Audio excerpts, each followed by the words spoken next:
boa tarde. Eu sou a Camila, sou médica infectologista do Grupo Santa Joana. Estou aqui para conversar um pouquinho com vocês, sobre essa epidemia aí do Covid. Semanalmente nós temos feito essas lives, para dar uma atualizada no panorama que a gente está tendo aí no mundo e no Brasil. A gente já recebeu algumas perguntas aí durante a semana que eu vou responder ao longo da live. E se vocês tiverem alguma dúvida também, vocês podem ir perguntando que a gente vai respondendo às medidas que as perguntas forem chegando, tá? Caso não dê tempo de responder todas as perguntas, a gente, posteriormente a gente responde e envia todas as respostas para vocês. Então hoje eu vou começar falando um pouquinho sobre o cenário que a gente está vivendo no mundo, e no Brasil. Então a epidemia do Covid ela continua avançando. Hoje nós já temos mais de 3 milhões de casos aí de Covid notificados em todo o mundo, E aqui no Brasil a gente está com 78 mil casos já da doença notificados. Então, como a doença ainda continua avançando e a gente acha que a gente ainda vai ter um avançar dessa epidemia ao longo dos dias, as recomendações de isolamento social, por enquanto, continuam exatamente as mesmas, que a gente deve se proteger, permanecer em casa, até que o governo nos atualize e dê algum direcionamento, ou alguma medida diferente. Então, a gente tem algumas perguntas aqui, vou começar a responder e fico à disposição aí para as perguntas que forem chegando. Vamos ver. Então, a primeira pergunta que a gente tem aqui é por que a perda do paladar e do olfato estão ligadas à Covid-19. Então, o que os trabalhos têm mostrado, inicialmente a gente achou que essa perda que os doentes estão referindo, só para contextualizar, a gente tem visto que muitos doentes com a Covid-19 têm referido como queixa a perda do olfato e do paladar. Então, os estudos mostraram que isso já é normal com algumas viroses, muitas vezes porque o nariz da pessoa realmente fica entupido, tem um edema na mucosa nasal e por isso a gente não consegue sentir o cheiro. Então, isso era o que a gente sabia das outras viroses. O que os estudos têm mostrado é que em relação à Covid-19, parece que esse mecanismo tem sido diferente. Parece que é uma lesão mesmo, na parte nervosa mesmo, ou seja, uma lesão nervosa, da parte dos nervos olfatórios do nariz, que fazem com que a gente não consiga sentir o cheiro, e muitas vezes não sentir o gosto dos alimentos. Então, é isso que a gente tem visto. Esse é um sinal importante. O que a gente tem visto é que às vezes muitos pacientes nem chegam a apresentar sintomas gripais, de tosse, coriza, espirro. Tem gente que tem só às vezes a perda do olfato e do paladar como único sintoma. Então ficar atento, isso sim é um sintoma importante que as pessoas devem ter atenção em relação ao Covid. O que a gente tem visto é que normalmente ao longo das semanas, em 2 a 3 semanas, o paladar e o olfato eles voltam ao normal, mas tem alguns doentes às vezes que demoram um pouquinho mais a voltar a ter essa percepção do cheiro e do gosto dos alimentos, mas isso normalmente é reversível, tá? Então vamos ver aqui uma próxima pergunta. Se estou infectada pelo coronavírus, como posso me conduzir à maternidade sem colocar outras pessoas em risco? Então, a recomendação ainda é que todas as pessoas infectadas, elas devem manter o isolamento social, Elas devem manter o isolamento domiciliar e elas realmente só devem procurar o hospital caso elas tenham algum sintoma mais importante que sugira que a pessoa está tendo um quadro de maior gravidade da doença. Então, quais são esses sintomas, Persistência da febre, ou a pessoa que parou de fazer febre e depois volta a fazer febre alta, falta de ar, dificuldade para respirar, Uma coisa que eu queria salientar é que normalmente as pessoas que evoluem com a forma grave da doença não é logo no início do quadro. Normalmente a gravidade ou a pneumonia ou os sintomas mais graves de Covid, eles aparecem em torno do 5º ou 7º dia da doença. Então, se eu tenho esses sintomas, ou mesmo que eu não tenha, eu preciso ir até a maternidade fazer um exame, ou seja importante a minha ida até o hospital, a recomendação que a gente tem dado é que a pessoa venha com a sua máscara, pode ser a máscara de tecido, Hoje a gente tem recomendado o uso da máscara caseira, vamos colocar esse nome. Então, a gente pede que a pessoa venha ao hospital já em uso da sua máscara caseira, e é muito importante que ao chegar ao hospital, ela já comunique que ela é uma paciente, que ela tem Covid, para que todos os cuidados possam ser tomados assim que ela chegue aqui ao serviço. E o importante também, andar sempre com álcool gel em mãos, Mesmo que ela esteja infectada, também é muito importante ela manter a higienização das mãos durante todo o percurso, E quando ela chegar ao hospital aí com álcool gel. Então, falando um pouquinho das máscaras, temos uma pergunta aqui sobre as máscaras, né? Se a máscara caseira ela protege, né? E se a gente pode utilizar. Então a resposta é que sim, a máscara caseira ela protege contra o coronavírus, ela tem sido recomendada, né, pelo governo, pelo Ministério, para que a gente use ela nos ambientes comunitários. A gente só tem que lembrar que o importante é que mesmo que a gente use a máscara caseira, ainda é recomendado o afastamento das pessoas, principalmente que a gente mantenha esse distanciamento social, o ideal é que a gente mantenha no mínimo 1 metro de afastamento. E como é que eu faço a máscara? Então hoje tem vários vídeos, né? Quem quiser procurar, tem vários vídeos na internet ensinando, tem moldes de máscara. A recomendação é que preferencialmente essas máscaras sejam de algodão, né? De tecido de algodão, e que ela seja de dupla camada. E que quando você faça a máscara, ela tem um bom ajuste à face, né? Ela tem que cobrir todo o nariz e tem que ter uma boa vedação. Então isso é fundamental. E quais são os cuidados? Né? Sempre na hora que eu for retirar a minha máscara, a gente sempre fala para a pessoa nunca ficar tocando a parte da frente da máscara, a parte da frente do rosto. Sempre retirar a máscara preferencialmente pelo elástico, para que você evite contaminação da sua máscara. Então, se você saiu na rua, volta para casa, retira sua máscara pelo elástico, você pode colocar num saco plástico ou num saquinho de papel. E quando você chegar em casa, você vai fazer a higienização. O que a gente tem visto é que ideal, assim, a pessoa tenha no mínimo umas 5 máscaras para que você possa ter tempo de lavar e trocar essas máscaras, né? Lembrar que a gente não recomenda que a gente troque máscaras, ou seja, sua máscara tem que ser exclusiva, a gente não compartilhe máscaras de tecido. Outra coisa importante é que a máscara, conforme a gente fala, ela vai ficando umedecida pelas gotículas, né, que saem da nossa boca quando a gente está conversando. Então, o ideal é que se você usou a máscara e você está falando muito, que você utilize ou que você troque a sua máscara por um período de 3 horas, que normalmente é essa capacidade que o filtro, né, que a máscara está te oferecendo, ela vai durar. Então, se você perceber que a máscara está úmida ou suja, você deve trocar a sua máscara. E como é que lava a máscara? Quais são os cuidados? Então, a recomendação é que você lave a sua máscara, né, todos os dias quando você chegar em casa, separado de outras peças, né, separado das roupas. Então, você lava a sua máscara. Primeiramente, você pode usar uma água corrente, lava com sabão em água corrente. E depois você pode deixar ou deve deixar numa solução, né, desinfetante, que a gente fala que você pode usar água sanitária, por exemplo. Uma dica é colocar 2 colheres de sopa de água sanitária e 1 litro de água. Então você monta essa solução, faz essa solução, deixa sua máscara lá por 30 minutos de molho para fazer a desinfecção. Depois você retira, passa na água corrente de novo. A gente recomenda não torcer a máscara para que você não estrague a fibra do tecido, então você não deve torcer, né? E depois você passe ela com o ferro quente. Tá? Outra recomendação é que a máscara, cada máscara dura em torno aí de 30 lavagens, então, porque senão depois o tecido ele vai ficando mais esgarçado, ele vai perdendo a capacidade de filtro mesmo. Então a máscara ela tem 2 funções. Uma é que se eu tô doente, eu não tenho sintoma, ou mesmo que eu tenha sintoma, ela serve como uma barreira para evitar que o meu vírus se espalhe para outras pessoas. E se eu não estou doente, a máscara para mim serve como uma barreira para que eu não adquira vírus de outras pessoas, né, que possam estar falando ou, né, dispersando gotículas ao meu redor. Então, o mundo ideal hoje, e a gente tem recomendado o uso universal de máscara, que é porque quando 2 pessoas estão de máscaras, aí sim você tem uma proteção ideal. Porque se tiver alguém doente e alguém são, né, a pessoa que está doente ela não consegue eliminar o vírus e quem está saudável não recebe o vírus. Então, esse é o contexto aí das máscaras caseiras. Então vamos ver a próxima. Quando ganhar o bebê, é recomendado ficar de máscara? Como é o procedimento?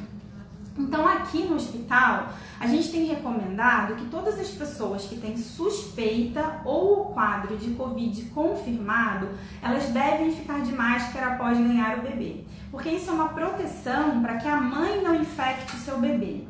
Além dessa medida, a gente tem recomendado outras medidas aqui dentro da maternidade que devem ser mantidas em casa. Como, por exemplo, a mãe fica no quarto, a gente mantém o bercinho do bebê, de preferência a 1 a 2 metros de distância da mãe, porque caso a mãe tussa, né, ou tenha alguma coisa, a gotícula da mãe não alcance o bebê, então a gente recomenda esse afastamento aqui na maternidade e também em casa. E a máscara, principalmente, deve ser utilizada durante o período de amamentação. Nós não estamos impedindo o aleitamento, a gente tem avaliado a condição clínica da mãe. Se a mãe está bem, se a mãe tem poucos sintomas, se ela não está febril, se ela tem condições de cuidar do bebê dela, a gente tem estimulado o aleitamento. A gente já falou em algumas lives aqui, né, que o vírus ele não é presente no leite, então o leite ele não é um veículo de transmissão do coronavírus, mas a mãe pode transmitir o coronavírus para o bebê no momento próximo ali do aleitamento, né, porque ela fica muito próxima, ela respira em cima do bebê. Então, principalmente nesse momento, a gente está recomendando que sim, que ela use a máscara, seja aqui no hospital ou seja na sua casa, e que preferencialmente ela fique calada, né? Porque, como eu disse, quando a gente fala, é que a gente elimina a gotícula. E claro que a máscara é segura, mas ela tem uma capacidade ali limitada de filtro. Então, de preferência, a mãe amamentar calada, sempre quietinha, né? E com a máscara sempre na face. Então, sim, a gente tem recomendado o uso da máscara. Outra pergunta sobre o fluxo no hospital, né, em relação a pacientes com gripe, sem gripe. Então, isso também é uma coisa bem estabelecida. Eu acredito que não só nós, mas acho que hoje todos os hospitais aqui de São Paulo e do Brasil, assim, a gente tem se estruturado para isso. Então, aqui na maternidade, nós montamos sim fluxos distintos. Então, a paciente chega aqui no hospital, a gente tem pedido que ela já venha com a sua máscara de casa, independente de ter gripe ou não, que essa é a recomendação oficial hoje, né, que todo mundo circule na rua com a sua máscara. Então, que ela já venha de casa com a sua máscara. Ao chegar ao hospital, ela vai ser questionada, tanto ela como seu acompanhante, se tem sintomas gripais, né, qual o objetivo dela ter vindo ao hospital. Se ela refere que ela veio procurar o hospital porque ela está gripada, ela vai seguir um fluxo totalmente diferente dentro da maternidade. Então, ela vai fazer exames numa sala separada, ela vai para uma sala de espera separada. Então, aí, a partir daí, o fluxo é todo separado. E se ela vem aqui para o hospital não gripada, né, procurando o hospital por um outro motivo, ela também vai para uma outra sala de espera e aí os fluxos internos são totalmente divididos para quem tem sintoma, né, ou tem um quadro aí sugestivo, então, do coronavírus. Então, vou ver outra pergunta, qual a recomendação para gestantes? Então, as recomendações para gestantes, elas continuam as mesmas, né? As medidas de proteção, elas são iguais às da população geral. Então, ela deve sim, né, no ambiente comunitário, sempre tentar manter o distanciamento social. Então, a gente tem recomendado, né, sempre manter 1 metro, sempre que ela estiver no ambiente fechado, manter 1 metro de distância de outra pessoa. Principalmente, né, manter sempre o ambiente ventilado, se possível. Usar as máscaras de tecido, né, quando estiverem na rua. Então, as recomendações não mudaram, né? Uma pergunta que chegou aqui é se teve alguma mudança em relação ao cenário da grávida, né, como fator de risco. Inicialmente, o Ministério e o governo, eles não tinham incluído as gestantes como fator de risco. Então, eram idosos, né, pessoas com doenças cardiovasculares, problemas pulmonares, os diabéticos. Então, esses eram considerados grupos de risco.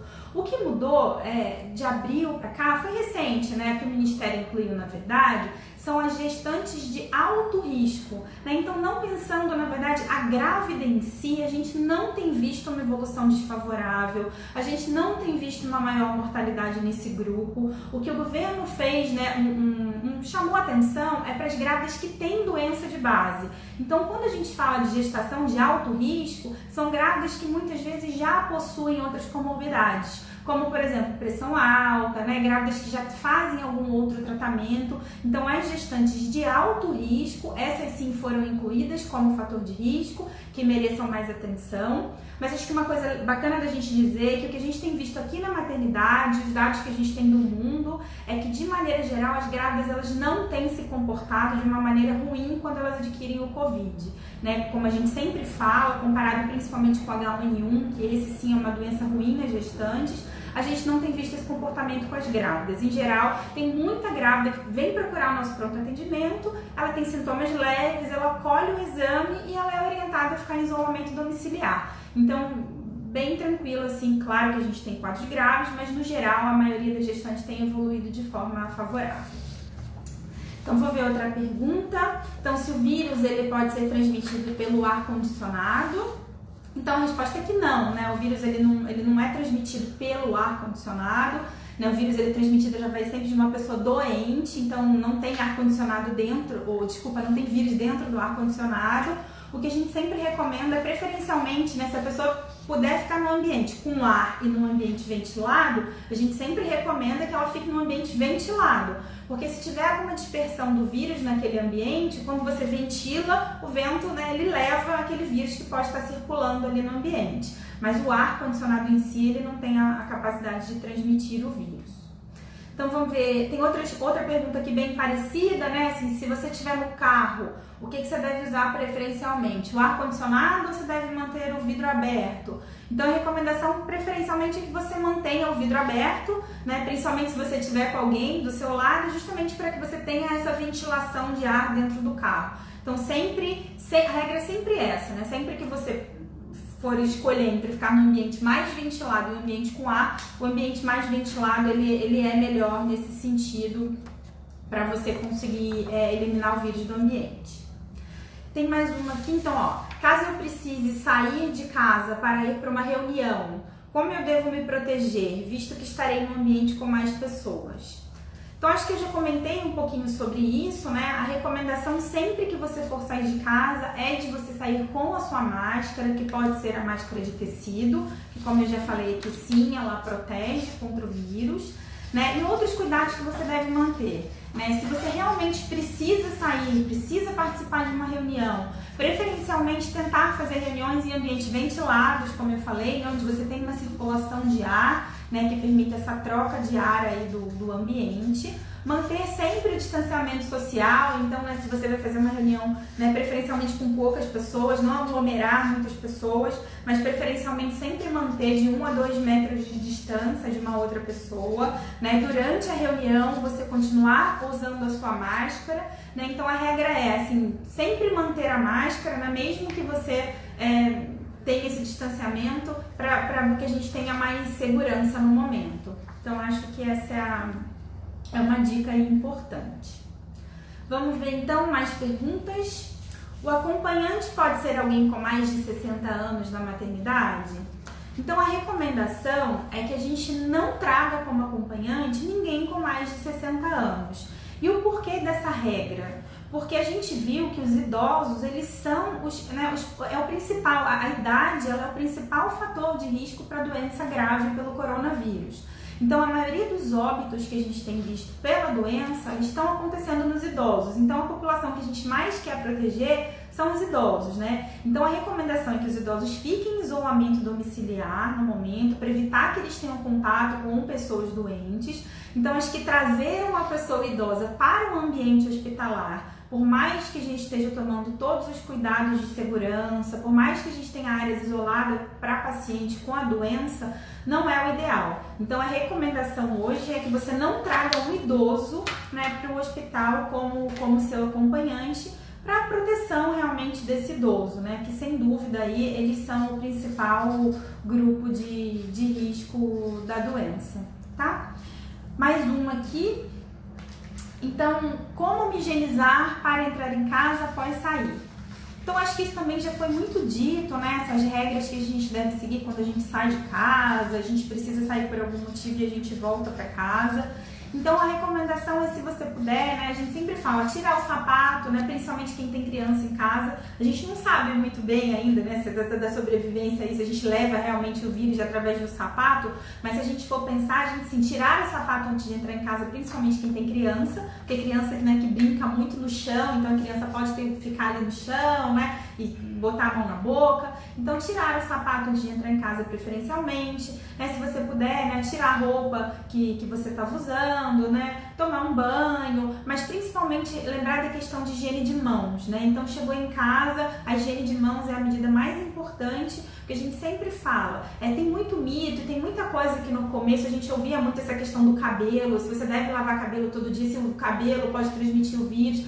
Então tem coisas que se a gente for pensar, claro que de uma maneira geral elas podem ser medidas de transmissão, mas são medidas muito irreais, né? A gente tem que forçar muita questão para a gente achar que o cabelo pode nos contaminar. Então, assim, a gente tem que focar, eu acho que no que é mais importante, né? Tem gente que achava que tinha que chegar em casa e pegar, né, tirar a roupa, tomar banho imediatamente, fazer... Então, assim, eu acho que a gente tem que pesar um pouco essa questão e lembrar que, assim, o vírus, ele pode até ficar vivo, né, em roupas, né? Ele pode permanecer viável durante um tempo. Então, eu trocando minha roupa, lavando minha roupa de maneira habitual, não precisa nenhum sabão, né, específico, um sabão que a gente costuma usar para lavar a roupa, lembrar de tirar os sapatos, higienizar bem as mãos. Eu acho que isso já é uma medida, assim, bem racional e bem que ajuda bastante aí na medida de coronavírus. Então, se temos casos de Covid positivos na maternidade, então, gente, a resposta é que sim, né? Eu acho que todo dia a maternidade passam pessoas, né? A gente tem, o nosso pronto-socorro, ele tá aberto justamente para atender também gestantes com coronavírus. Então, a gente tem gestantes que, como eu disse, elas passam pelo pronto atendimento, elas são atendidas, elas vão para casa se elas estiverem bem, não necessariamente elas são internadas, né? Então eu não sei precisar aqui, né, se tem gestante internada, enfim, mas sim, né, a gente tem, a gestante ela também tem Covid como outras pessoas, então normalmente a gente faz sim um atendimento e a gente tem sim gestante com Covid que vem procurar a maternidade aí para que elas possam ser atendidas, tá? E o mais importante é, de novo, frisar, né, que hoje todos os hospitais, mesmo que tenham paciente com Covid, todos os hospitais têm feito esse fluxo separado. E uma coisa que é bem importante, que às vezes a gente vê como um mito, é que assim, se tem uma paciente internada no Covid no hospital, ela é um risco para mim. Lembrar que assim, né, o vírus, a gente para adquirir o vírus, a gente tem que ter um contato próximo com a pessoa que está doente, né? Então a gente tem que ter contato com a sua gotícula, a gente tem que ter contato com a pessoa. Então se eu tenho uma pessoa no hospital, o vírus ele não vai ser disperso pelo ar do hospital, e se eu tiver 2 andares de diferença, aquele vírus ele vai me acometer. Então não é assim que funciona, né? Tem gente hoje que tem medo de passar na porta de hospital, achando que o vírus vai... Então não é esse o racional, né? Então mesmo que a gente tenha nos hospitais pacientes com Covid ou gestantes com Covid, o mais importante é que essas pessoas elas estão em isolamento, né? Em quartos individuais, com toda orientação. Então não tem a gente não precisa ficar neurótico de deixar muitas vezes de procurar o hospital por conta disso.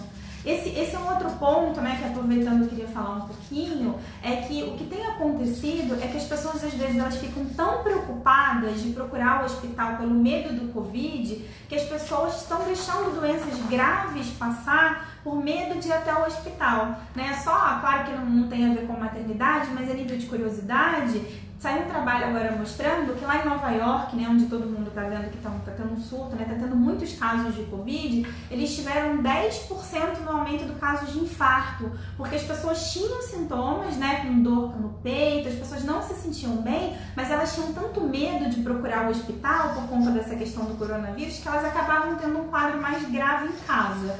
Então, principalmente as gestantes, né? Se você tiver qualquer sintoma, né? Sangramento, dor abdominal, se não estiver bem, tem febre ou qualquer sintoma que você ache ou que você seja orientada pelo seu obstetra a vir ao hospital, você não deve postergar essa visita, ficando com medo porque tem Covid no hospital. Né? Então isso é primordial para que você evite que você tenha outras complicações, né? E possa ter quadros graves, aí, não pelo Covid, mas por outros motivos. Então tem mais uma pergunta em relação aos idosos, né? Um idoso que precisa ir ao laboratório, é de risco alto? É seguro sair para fazer os exames? Então, o que a gente tem recomendado, a primeira coisa é sempre entrar em contato com o seu médico, que o seu médico vai saber dizer o que é um exame fundamental de ser realizado e o que é um exame que pode ser postergado. Às vezes é um exame que é um exame de rotina, que não tem necessidade de ser feito naquele momento. Então, acho que a primeira pessoa que tem que ser consultada em relação aos grupos de risco, de gestante, de idoso, sempre consultar o seu médico. Se o médico disser, olha, esse exame é fundamental, você precisa realizar o teste ou o exame, então sim, você deve sair de casa, deve ir ao laboratório e seguir todas essas medidas aqui que eu já comentei um pouquinho, né? usar máscara, levar um álcool gel no bolso, né? Usar o álcool para fazer higiene de mãos, né? Durante sua permanência no laboratório, manter o período todo, né? O uso aí da máscara de tecido. Então essas são medidas importantes. Então, primeiramente, checar com o seu médico a real necessidade de fazer um exame, né? Ou de fazer algum teste laboratorial agora nesse período da pandemia. E como eu disse, né? Se você está em tratamento, principalmente de alguma doença, né? A gente tem visto muito paciente às vezes em quimioterapia, paciente diabético, não deixar de procurar o seu médico, não abandonar o seu tratamento pelo medo de Covid no hospital, que isso pode ser muito mais danoso, né, do que benéfico. Então tem outra pergunta, é uma gestante de 35 semanas com sintomas de Covid. Se comunicar no dia do parto, é feito o exame para saber se teve o vírus? Então, sim. Todas as gestantes que chegam na maternidade com sintoma gripal, sem dúvida, ela vai ser pesquisada. Então, se ela chega aqui, independente da idade gestacional, né, ela pode passar aqui tanto para atendimento, ou mesmo que ela venha para cá, que ela não venha pelo quadro gripal, mas se ela tem um parto agendado, né, ela vem, o motivo da vinda dela para a maternidade é o parto. Então ela tem uma cesárea agendada aqui conosco, ela chega no hospital e se ela referir, olha, eu tô sentindo cansaço, alguns dias eu tô com tosse, tô tendo febre, sem dúvida ela vai ser triada sim, a pesquisa do teste vai ser realizada, a pesquisa do Covid, todos os cuidados vão ser realizados, né, em relação ao isolamento dela e também todos os cuidados em relação ao bebê, se for necessário, né, de pesquisa do bebê dela, caso o bebê nasça, e todos os cuidados vão ser tomados sim, de acordo com as medidas preconizadas aqui no hospital. Então acho que não temos mais perguntas, é isso? Então tá, gente, então eu fico à disposição, agradeço muito a atenção de vocês. Aí na próxima semana estaremos aqui de novo para dar uma atualizada aí sobre as novidades e as notícias aí da epidemia do Covid. Tá bom? Agradeço a atenção, obrigada.